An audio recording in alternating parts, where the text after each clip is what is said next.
해가 저물어가자 비가 찾아왔다.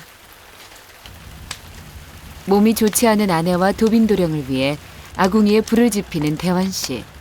건강이 좋지 않기에 걱정이 많다.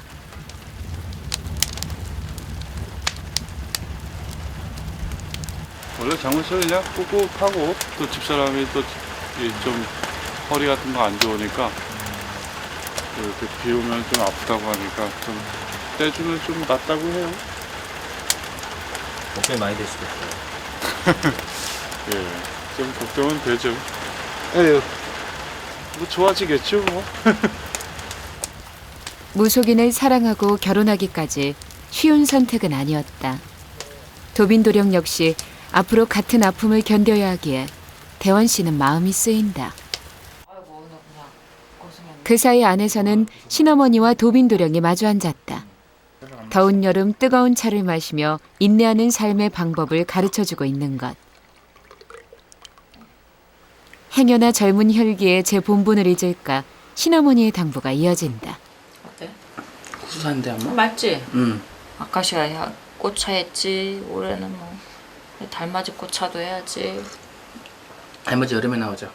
쟤좀 8, 9월. 그거지. 민간인도 못 되고 중간인도 못 되는 거. 매개체는 확실한데 응. 안 보고 싶은 거 자꾸 보게 되니까 힘든 거는 있어. 스트레스 받는 거는. 또 색을 갖고 보는 게. 그걸 그렇게 본다고 그냥 우리 인생은 이렇다 그러면은 응. 우리 스스로 너무 자학하는 것 같으니까 그냥 길게 보고 다른 거 필요 없고 가족 성불 받고 가족이 무난하게 이루어지면은 그것만이라도 우리는 소원 성취했다는 거야. 소원 성불 받았다는 거야. 무속인의 삶을 스스로 원한 사람은 없을 것이다. 어느 날 찾아온 운명 때문에 한순간에 바뀐 인생. 하지만 세상의 시선과 편견은 곱지 않다. 이 또한 무속인들의 짐. 하지만 도빈도령에겐 쉽지 않은 숙제다. 투명하게 가고 싶은데 사람들 보는 인식이 그러니까 그것도 어쩔 수 없는 것 같아요. 내 맘대로 되냐? 내 맘대로 되는 게 아닌 게 이러고 왔지. 내 바람이라는 건 그거 작은 소원이고 그렇게 봐줬으면 감사합니다라는 마음이겠는데 우리끼리라도 그냥 가족처럼 지낼게. 네. 손잡고 힘들 때는 조금 시간 주면서 하나하나 맞추면 되지. 세월이 약이라는 말이 있듯 시간이 지나면 이 또한 지나갈 터. 그때까지 서로를 가족으로 보듬자고 두 사람은 다시 한번 약속한다.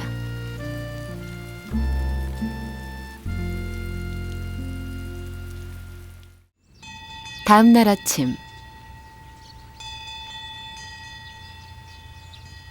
여름비가 지나고 화창한 하루가 시작됐다. 도빈도령과 신어머니가 찾은 깊은 산.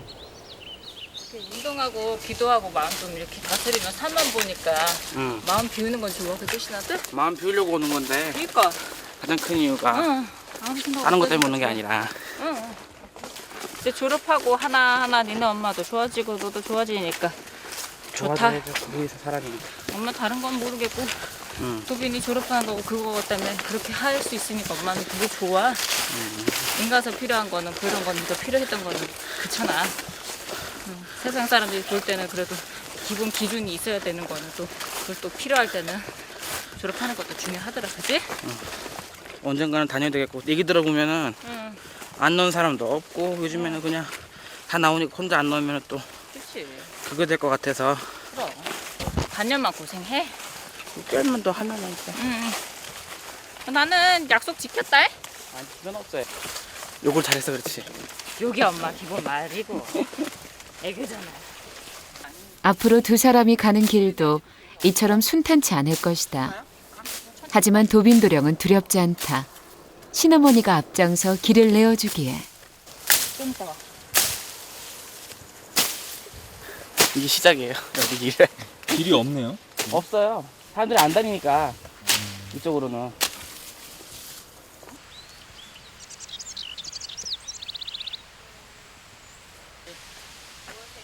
험한 길을 헤치고 올라온 산길.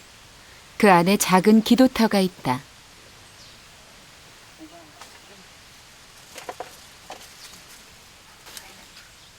도빈도령은 산속 기도를 올리는 방법부터 신어머니에게 하나하나 전수를 받았다.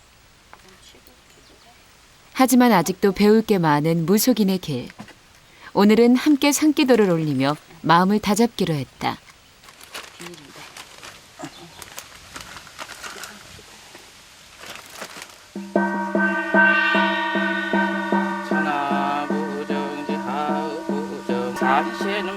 인생의 끝이 닿을 때까지 도빈도령은 이렇게 기도하는 삶을 살아야 한다.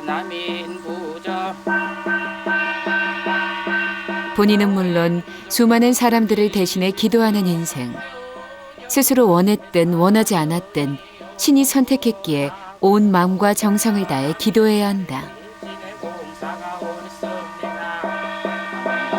그리고 그 길에 더 힘든 고난들이 기다리고 있을지도 모른다.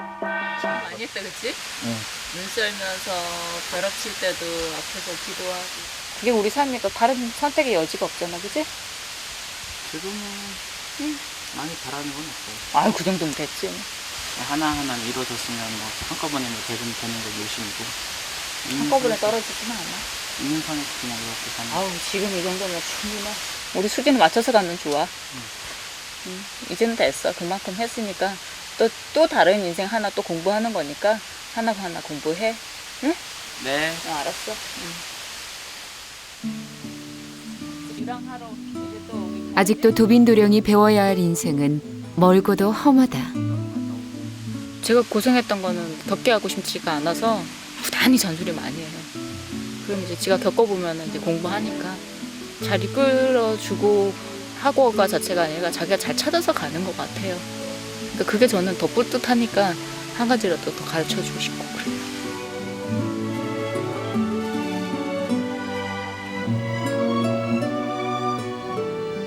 도빈도령이 자신의 운명을 받아들이고 잘 견뎌나갈 수 있도록 신어머니는 언제나 그의 곁에 있을 것이다.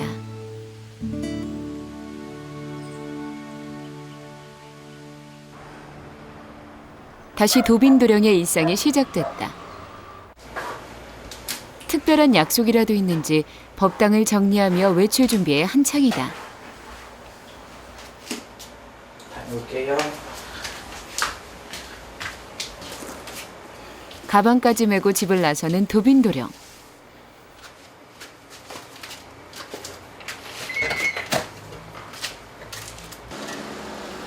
그의 작은 승용차가 힘차게 출발을 한다.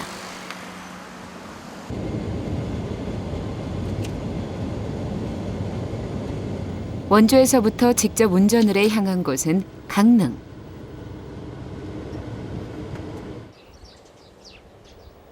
그가 다니고 있는 대학이다.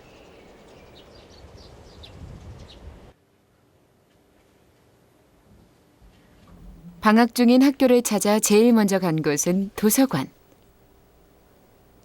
이번 여름방학이 지나면 한 학기만을 남겨놓고 있는 대학생활이기에 도빈도령의 마음이 급하다.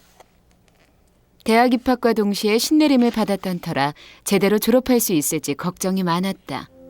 하지만 두 어머니의 도움으로 그 힘겨운 시간들을 이겨낼 수 있었던 것. 결국 법당과 학교를 오가는 바쁜 삶 속에서도 꿈을 놓지 않았다. 하지만 무속인의 삶과 대학 생활을 병행한다는 건 결코 쉽지 않았다. 친구들과 마음껏 어울릴 수도 없고 자신의 특별한 삶을 보여줄 수도 없기 때문. 그래서 도빈도령에게 활기찬 대학 생활의 추억은 없다. 그저 요리를 공부할 수 있는 것만으로 감사할 뿐이다. 손님들 보고 손님하고 같이 이렇게 상담하고 손님 이렇게 밥해주는 일상에서 더 재미를 더 느껴요. 그냥 보람찬 생활 있잖아요. 더 재미를 많이 느끼는 것 같아요. 꿈을 미뤄두고 가족을 위해 선택한 무속인의 길. 사람들은 그의 삶에 굴곡이 많다고 말한다. 하지만 도빈도령은 이 길 위에서 조금은 다른 방법으로 꿈을 키워나가고 있다. 그의 곁엔 두 어머니가 언제나 함께하니 더 이상 두려울 게 없는 것. 지금 이 순간 숨을 뜰 그의 인생이 아름다운 이유가 바로 여기에 있다.